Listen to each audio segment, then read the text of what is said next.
अस्सलाम वालेकुम रहमतुल्लाहि व बरकातुहू। इस्तकबाल है आप सभी का मेरे एजुकेशनल यूट्यूब चैनल में। आप जानते हैं कि हम 10th standard Marathi bridge course को लेकर आगे बढ़ रहे हैं। हमने 8th स्टैंडर्ड के वीडियो बनाए हैं, 9th स्टैंडर्ड के वीडियोस बनाए हैं और चूंकि मराठी का जो अभी तक ब्रिज कोर्स का सिलेबस है वो 8, 9, 10th का अवेलेबल है, इसलिए हम मराठी में 8, 9, 10th के वीडियोज़ बना रहे हैं।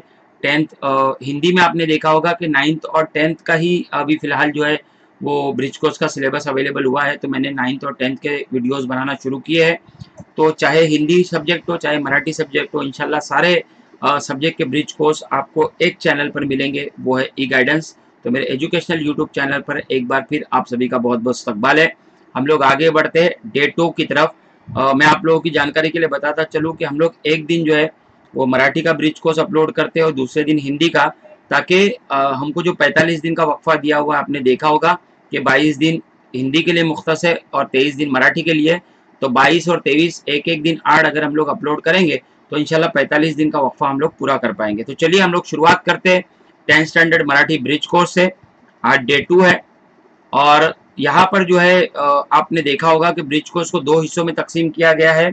दिवस 2 आणि 3 मतलब दूसरा दिन और तीसरा दिन एक ही एक्टिविटी पर क्वेश्चन है, तो हम लोग आज एक एक्टिविटी के क्वेश्चन ले रहे हैं ताकि दूसरा दिन हमारा मुकम्मल हो जाए। क्षेत्र है वाचन, लेखन और श्रवण। कौशल्य और संकल्पना है विविध साहित्य प्रकार वाचन करणे, मूल्यमापन करणे, लेखन करणे। तो यहाँ पर विविध साहित्य प्रकार जो साहित्य के जो अलग अलग प्रकार है उसका जो है उसको पढ़ते आना मतलब उसका वाचन करना, मूल्यमापन मतलब उसकी कद्र पैमाई करना और लेखन करता यानी मतलब उसको तहरीर करना, उसको लिखना। तो चलिए इस संकल्पना में हम लोग कितने जो है वो कामयाब होते हैं देखेंगे। यहाँ पर शिक्षकांनी विद्यार्थ्यांना प्रकट वाचन करण्यास सांगावे व आशय समजून घेण्यासाठी विविध प्रश्न विचारून ललित साहित्य समझून घेण्यास मदद करावी। ये एक ललित साहित्य है जो आपने पहले पढ़ा होगा। आप ऊपर एक तस्वीर देख सकते हो जो कि एक नौकर की है, जो बहुत बेहतरीन नौकर था, बहुत ही ईमानदार नौकर था जिसका नाम था दादू। हमने 9th स्टैंडर्ड में ये सबक पढ़ा था जो कि ललित साहित्य है, वी.स. खांडेकर का लिखा हुआ। जाणून घेऊया में आज हम लोग ये पढ़ने वाले हैं, उसके ऊपर एक्टिविटी देखने वाले कौन से क्वेश्चन पूछे गए हैं। तो चलिए शुरुआत करते। मी येथे शिकायला आलो होतो, 2 खोल्यांचे घर मिळाले होते आणि मालकातर्फे दादू दादू नावाचा अनुभवी गडीही लाभणार होता। दादू ही व्यक्ती वरवर पाहिली तर जरा विचित्र दिसत होती। एक खांदा विचित्र रीतीने उड़वत चालण्याची त्याची लकब होती, मतलब इस तरह से एक खांदा वो उड़ाकर जो है वो चलता था। वाढलेली दाढी खाजवत तो माझ्याशी बोलू लागला, तेव्हा माझ्या मनात आले या म्हाताऱ्याला आपण गडी म्हणून ठेवणे महामूर्खपणाच होईल। ही पिढा चुकवायची एक नवीन युक्ती मला सुचली। दादूचा पूर्वीचा पगार फक्त 3 रुपये होता, आता तो 4 किंवा 5 रुपये मागेल आणि तसे मागितले की तुझ्यासारखा लबाड मनुष्य मला नको असे आपल्याला सहजच म्हणता येईल। असा विचार करून मी दादूला म्हटले, मी सांगेन ते काम करावं लागेल तुला। त्याने मोठ्या आनंदाने मान डोलावली, मतलब हा किया उसने। पगार काय घेणार तू? मी प्रश्न केला। त्याने हसत उत्तर दिले, पूर्वी मिळत होता तेवढाच द्या, पहले जो मिल रहा था उतना ही दे दो। यहाँ पे पता चला कि ये तो लबाड नहीं है। अरे पण तेवढा म्हणजे किती? आता याची लबाडी कळणार या कल्पनेने मी हसत हसत विचारले, पण लेकिन वो पगार कितना लेगा?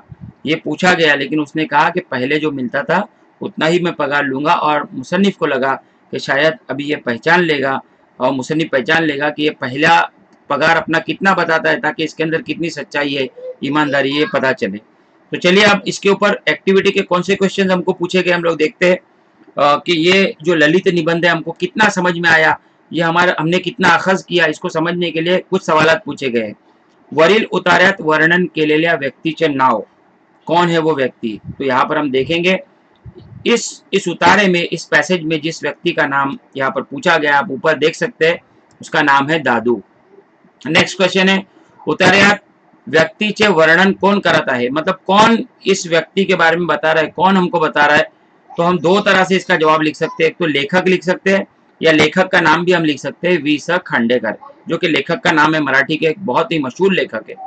तीसरा सवाल है, उतार्यात वर्णन केलेल्या व्यक्तीची लकब, उसकी लकब क्या थी? हमने लकब ऊपर पढ़ी कि एक खांदा विचित्र रीतीने उड़वत चालने, एक खांदा विचित्र रीतीने उड़वत चालने, ये उसकी लकब थी। चौथा क्वेश्चन है, लेखकाला अडाणी व्यक्तीमध्ये दिसून आलेला गुण, कौन सा गुण उसको, वो लबाड़ नहीं था, इसका मतलब वो क्या था, तो वो प्रामाणिकपना, हम लोग जिसको बोल सकते हैं सच्चाई, ईमानदारी उसके अंदर मौजूद थी। तो वो कौन सा गुण नजर आया, वो प्रामाणिकपना। तो इस तरह से हमने एक्टिविटी के सारे सवालात के जवाब यहाँ पर दे दिए हैं। आगे बढ़ते हैं। शिक्षकांनी विद्यार्थ्यांना उतार्यातील व्यक्ती आणि एखादी पाहिलेली व्यक्ती यांच्यात तुलना करण्यास सांगून त्यांची आकलन क्षमता जाणून घ्या। दादू से मिलती जुलती कोई एक ऐसी व्यक्ति, मतलब कोई एक ऐसा इंसान जो आपकी जिंदगी में आपने देखा होगा कि बड़ा ईमानदार और बड़ा जो है बहुत मेहनती, बहुत जो है अपने काम में जान डालने वाला, ऐसा कोई इंसान शायद आपने देखा होगा। तो ऐसे किसी इंसान के बारे में और दादू के बारे में आप थोड़ा सा तुलना करना, मतलब दोनों का कंपैरिजन करना, और ये कंपैरिजन करके आपकी आकलन क्षमता कितनी है ये टीचर्स आप लोगों को बताएंगे। और इसको किस तरह से करना है, शायद आपने ज़िंदगी में कोई एक ऐसा इंसान देखा होगा जो बहुत ज़्यादा ईमानदार हो, तो इसके बारे में इंशाल्लाह आप लोगों के टीचर्स आपसे यहाँ से जानेंगे। तो यही आज की एक्टिविटी में था। आज की एक्टिविटी में आप सब लोग शरीक रहे, बहुत बहुत शुक्रिया, धन्यवाद, अस्सलाम वालेकुम।